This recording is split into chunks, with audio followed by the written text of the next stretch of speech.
So hello everyone, पिछले वाले part में हमने 10वीं कक्षा की मैथमेटिक्स का 1 से लेकर 25 तक के सभी ऑब्जेक्टिव क्वेश्चनों का सलूशन कर लिए थे।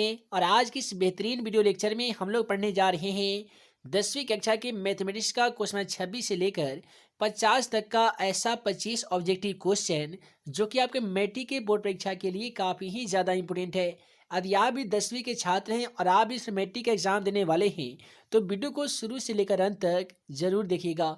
तो चलिए फिर इस बिना समय गवाए पहला क्वेश्चन का सलूशन देख लेते हैं। है दोस्तों, जैसा कि आप सभी मोबाइल स्क्रीन पे आज का पहला सवाल क्वेश्चन नंबर 25 को देख पा रहे हैं। पहला सवाल कहता है कि दो समान कोणिक त्रिभुजों में उनकी संगत भुजाओं का अनुपात हमेशा समान रहता है, यह कथन किसका है? तो याद रखिएगा, दो समान कोणिक त्रिभुजों में उनकी संगत भुजाओं का अनुपात हमेशा समान रहता है, यह कथन थेल्स महोदय का था। तो क्वेश्चन का सही जवाब थेल्स हो जाएगा।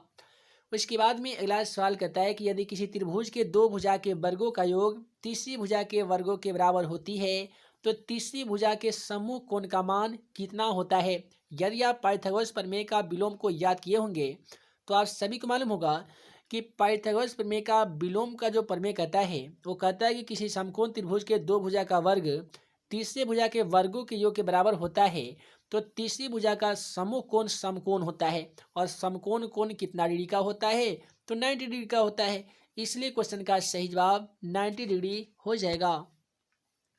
अगला सवाल क्वेश्चन 27 कहता है कि वृत्त के अंदर एक दिए गए बिंदु से वृत्त पर कितनी स्पर्शरेखा खींची जा सकती है? मान लेते हैं कि यह एक हमारा वृत्त है, इसके अंदर में कोई भी यदि बिंदु दे दिया गया हो तो इस बिंदु से हम वृत्त पर एक भी स्पर्शरेखा नहीं खींच पाएंगे, क्योंकि आप तमाम छात्रों को मालूम होगा कि वृत्त के बाहर बिंदु से, बाह्य बिंदु से और वृत्त के बाहरी रेखाओं पर ही स्पर्शरेखा खींची जाती है। इसलिए क्वेश्चन का सही जवाब 0 होगा, क्योंकि किसी वृत्त के अंदर किसी बिंदु से एक भी स्पर्शरेखा नहीं खींची जा सकती है। उसके बाद में कहता है कि अधिकतम प्रायिकता का मान कितना होता है? याद रहे, अधिकतम प्रायिकता का मान 1 होता है। किसी भी घटना का प्रायिकता का मान 1 से बढ़कर नहीं हो सकती है। सवाल मैट्रिक के एग्जाम पेपर में 100% एक सवाल ऐसा आएगा जिनमें से आपसे पूछा जाएगा कि इनमें से किस घटना की प्रायिकता नहीं हो सकती है, किस घटना की प्रायिकता हो सकती है, निश्चित घटना की प्रायिकता कितनी होती है और अनिश्चित यानी असंभव घटना की प्रायिकता कितनी होती है। तो याद रहे, सवाल पूछा जाएगा कि निश्चित घटना या संभावित घटना की प्रायिकता कितनी होती है, तो 1 हो जाएगा। अधिकतम प्रायिकता का मान कितना होता है, तो 1 हो जाएगा। फिर पूछा जाएगा कि असंभव घटना या अनिश्चित घटना की प्रायिकता कितनी होती है, तो 0 अर्थात 0 हो जाएगा। उसके बाद में अगला सवाल कहता है कि दो या दो से अधिक आभास संख्याओं का मौसा कितना होगा? तो मान लेते हैं आभास संख्या किसे कहते हैं? तो वैसी संख्या जो स्वयं तथा एक से विभाजित होती होगी, ऐसे तमाम संख्याओं को हम लोग आभास संख्या कहते हैं।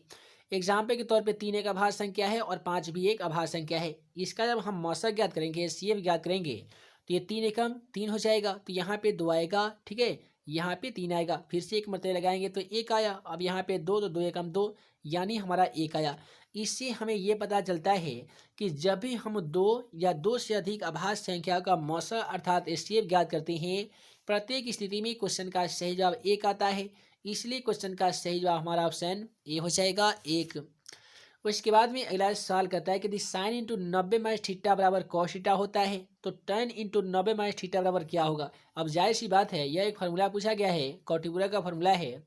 साइन इंटू 90 माइनस थीटा बराबर कॉस थीटा होते हैं और tan इंटू 90 माइनस थीटा बराबर कॉट थीटा होते हैं। तो क्वेश्चन का सही जवाब कॉट थीटा हो जाएगा।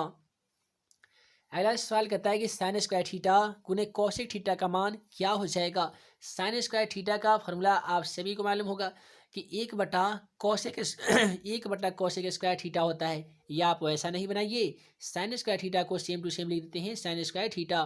कॉसेक थीटा का एक आसान फॉर्मूला आता है 1/साइन थीटा। तो यहाँ पे क्या होगा कि साइन स्क्वायर थीटा का मतलब यहाँ पे साइन थीटा 2 है, तो एक साइन थीटा से एक साइन थीटा कट जाएगा, तो अभी भी आपको यहाँ पे एक साइन थीटा मिल जाएगा।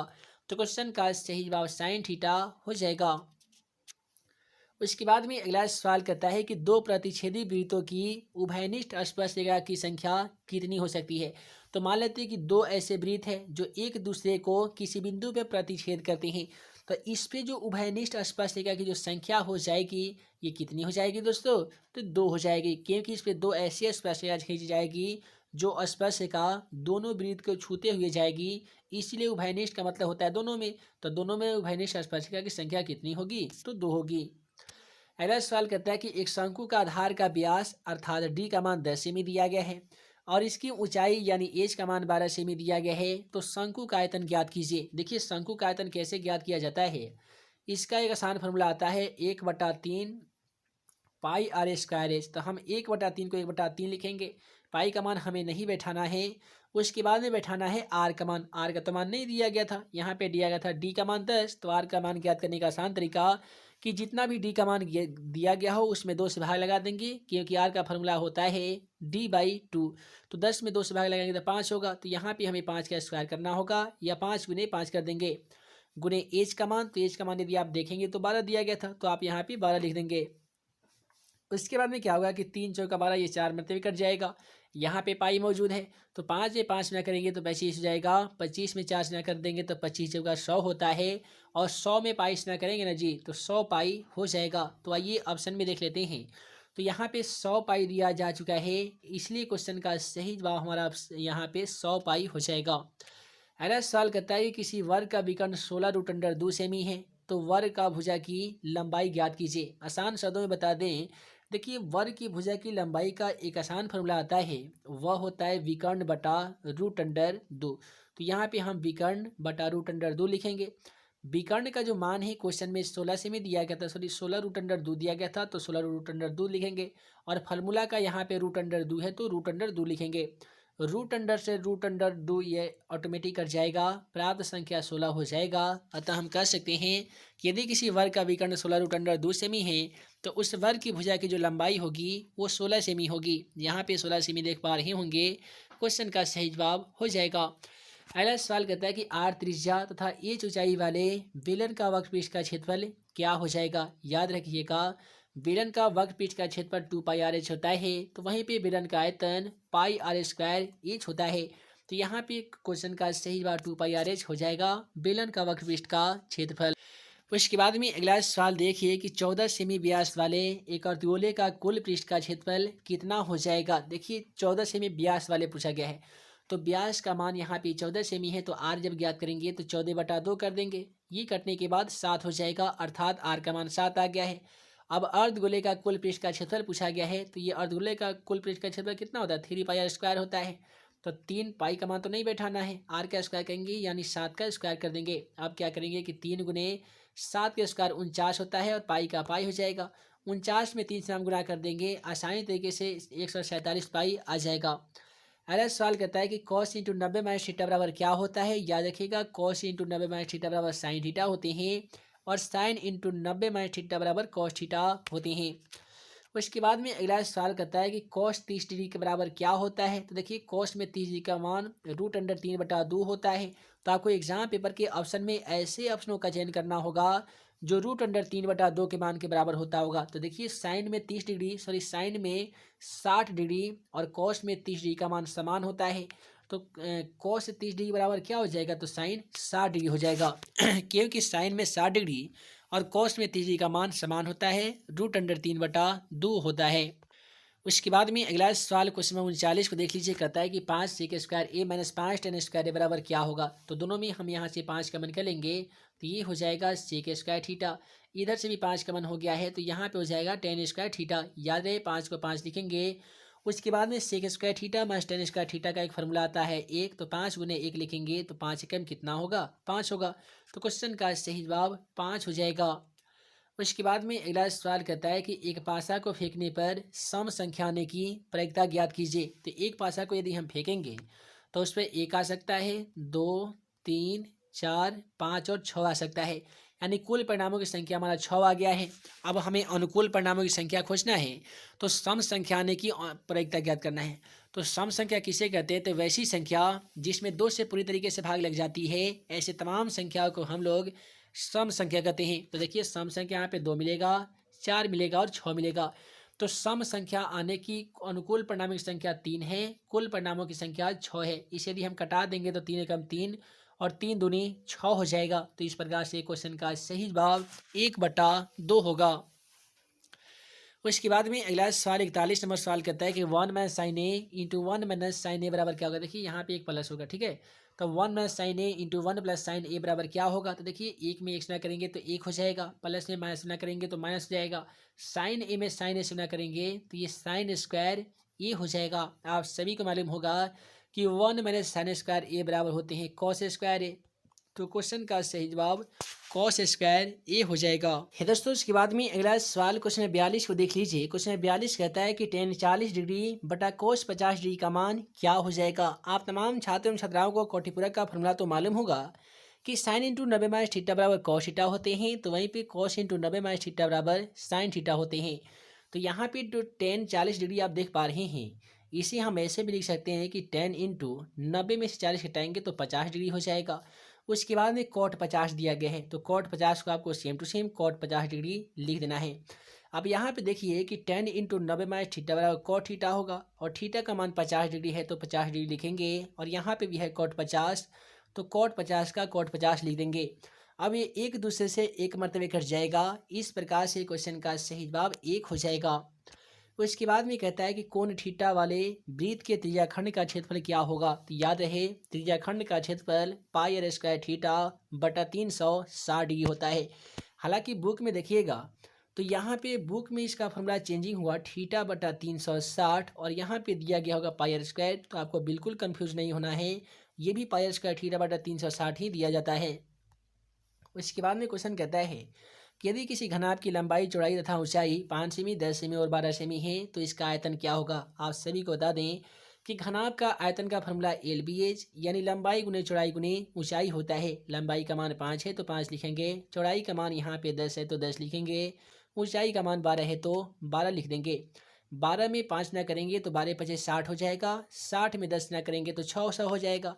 इस प्रकार से क्वेश्चन का सही जवाब 600 सेमी क्यूब हो जाएगा। और इसके बाद में कहता है कि 4,2,5 2,0,3 2,3 का बहुलक क्या होगा। देखिए बहुलक हम लोग उसे कहते हैं कि वैसी संख्या जो इस आंकड़े में सबसे ज़्यादा बार आई रहती है उसे हम लोग बहुलक कहते हैं। यदि आप 2 को देखेंगे तो 2 इस आंकड़े में 3 बार आई है, और 2 या 2 से ज़्यादा बार आने वाली कोई अन्य संख्या नहीं है, इसलिए क्वेश्चन का सही जवाब 2 होगा। अगला सवाल कहता है कि दो वृत्त के क्षेत्रफलों का अनुपात 9:1 है तो उनकी त्रिज्याओं का अनुपात क्या हो जाएगा।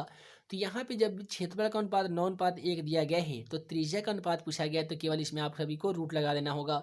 9 का वर्गमूल 3 हो जाएगा, 1 का वर्गमूल होगा 1, इसलिए क्वेश्चन का सही जवाब 3:1 हो जाएगा। उसके बाद में अगला सवाल क्वेश्चन 47 को देख लीजिए। दोस्तों क्वेश्चन 47 कहता है यदि tan A बराबर 12/5 हो तो साइन ए का मान क्या हो जाएगा। तो यहाँ पे साइन ए का मान कैसे ज्ञात कीजिएगा। देखिए tan ए का जो फॉर्मूला है वो P/B होता है, और साइन ए हमें ज्ञात करना है, इसका फॉर्मूला तो P/H होता है। तो P का मान तो हम आसान तरीके से 12 बैठा सकते हैं, लेकिन एज का मान यहाँ पे नहीं दिया गया है, तो इसीलिए हम एज का मान ज्ञात करेंगे। एज का मान ज्ञात करने का आसान फॉर्मूला क्या होता है, तो P² प्लस में होता है B²। P का मान यहाँ पे 12 दिया गया है तो 12 का स्क्वायर कर देंगे 144 हो जाएगा।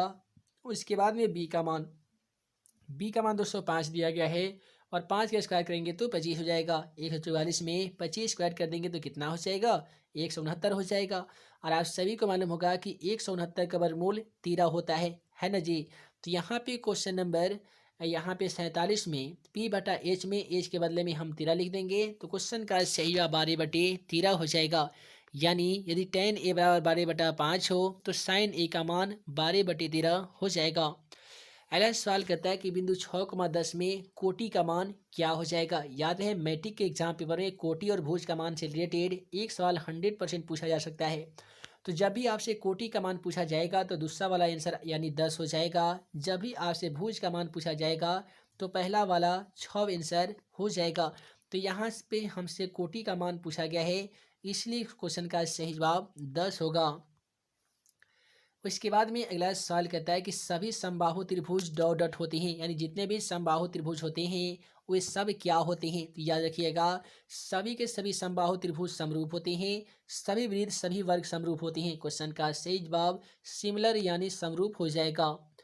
इसके बाद में अगला सवाल कहता है कि बिंदु -12, -12 किस पाद में स्थित है। याद है यदि दोनों बिंदु प्लस में दिया गया हो तो प्रथम पाद में स्थित होता है, दोनों बिंदु बिंदु माइनस में हो तो तृतीय पद, पहले माइनस बाद में प्लस, तो ये आपका होता है द्वितीय, पहले प्लस बाद में माइनस, तो ये आपका चतुर्थ होता है। और मैट्रिक के एग्जाम पेपर में ऐसा सवाल 100% एक नंबर में पूछा जाएगा, जो ऑब्जेक्टिव सवाल में होगा कि बिंदु इतना इतना किस चतुर्थांश में स्थित है या किस पाद में स्थित है।